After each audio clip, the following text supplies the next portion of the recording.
आज बात करते हैं एक ऐसी देवी की जिनकी कहानी बहुत ही इमोशनल और कॉम्प्लेक्स है। एक ऐसी देवी जिन्हें अपने वजूद और सम्मान के लिए एक लंबा संघर्ष करना पड़ा। ये कहानी है मनसा देवी की, वो बेटी जिसे खुद उसके पिता ने अपनाने से इनकार कर दिया था। जरा सोचिए, कैसा महसूस होता होगा जब अपना ही परिवार किसी को स्वीकार न करे। बस यही सवाल, यही दर्द मनसा देवी की पूरी कहानी का सार है। एक ऐसी लड़ाई जो उनके पैदा होते ही शुरू हो गई थी। तो कहानी शुरू होती है मनसा देवी के जन्म से। उन्हें भगवान शिव की मानस पुत्री कहा जाता है, मतलब वो शिव के मन से पैदा हुई थी। पर उनका ये अनोखा जन्म ही उनके संघर्ष की सबसे पहली वजह बना। उनकी कहानी जन्म और फौरन मिले तिरस्कार की कहानी है। कैलाश पर उनका आना कोई जश्न नहीं, बल्कि एक बहुत गहरे टकराव की वजह बन गया। कथाओं में आता है कि भगवान शिव के तेज से कमल के पत्ते पर एक बहुत ही सुंदर कन्या ने जन्म लिया, और यही दिव्य कन्या थी मनसा देवी। देखिए, उनका जन्म कितना पवित्र और अलौकिक था, पर उनकी किस्मत में तो कुछ और ही लिखा था। ये सारा झगड़ा शुरू हुआ एक दुखद गलतफहमी से।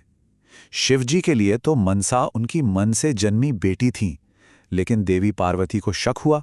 उन्हें लगा कि ये कोई दूसरी औरत है, और बस इसी शक ने सारी मुश्किलें खड़ी कर दी।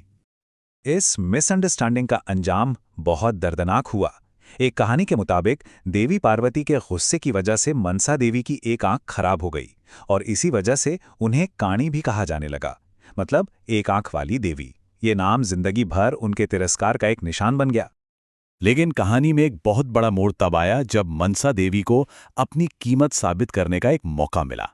ये वो पल था जब उनके पिता भगवान शिव बहुत ही भयानक पीड़ा से गुजर रहे थे।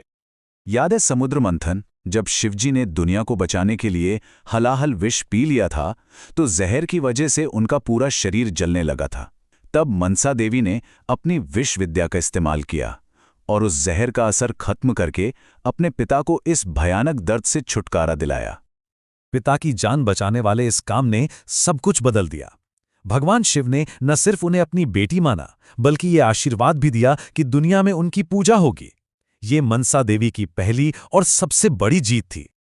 पिता ने तो अपना लिया, लेकिन मनसा की लड़ाई अभी खत्म नहीं हुई थी। अब उन्हें पूरी दुनिया से अपनी डिविनिटी मनवानी थी, और उनकी सबसे बड़ी परीक्षा तो अभी बाकी थी। भगवान शिव ने एक शर्त रख दी। उन्होंने कहा, अगर मेरा सबसे बड़ा भक्त चांद सदागर तुम्हारी पूजा कर ले, तो पूरी दुनिया तुम्हें देवी मान लेगी। सोचिए, उनकी पूजा की शुरुआत एक कट्टर भक्त के विश्वास पर टिकी थी। लेकिन प्रॉब्लम ये थी कि चांद सदागर शिव के अलावा किसी और की पूजा करने को तैयार ही नहीं थे। उन्होंने मनसा देवी को देवी मानने और उनकी पूजा करने से साफ साफ मना कर दिया, और यहीं से शुरू हुआ एक बहुत बड़ा टकराव। इस इनकार की कीमत बहुत बहुत बड़ी थी। अपने इस अपमान से मनसा देवी को इतना गुस्सा आया कि उन्होंने एक एक करके चांद सदागर के 6 बेटों को खत्म कर दिया। ये दिखाता है कि उन्हें नजरअंदाज करने का नतीजा कितना भयानक हो सकता था। आखिरकार अपने 7वें बेटे की पत्नी बेहुला की जबरदस्त भक्ति और तपस्या के आगे चांद सदागर को झुकना ही पड़ा। उन्होंने मनसा देवी की पूजा तो मान ली, लेकिन पूरे मन से नहीं, सिर्फ उल्टे हाथ से, यानी बाएं हाथ से फूल चढ़ाया। मतलब एक तरह से आधा अधूरा सम्मान दिया। पर चलो, चाहे जैसे भी हो, इसी के साथ धरती पर मनसा देवी की पूजा की शुरुआत हो गई। तो इस पूरी कहानी से मनसा देवी की पहचान क्या बनती है? वो सिर्फ एक देवी नहीं है, बल्कि डर और भक्ति का एक मिला जुला रूप है। उनका किरदार शक्ति, हिम्मत और अपने सम्मान की मांग करने का प्रतीक है।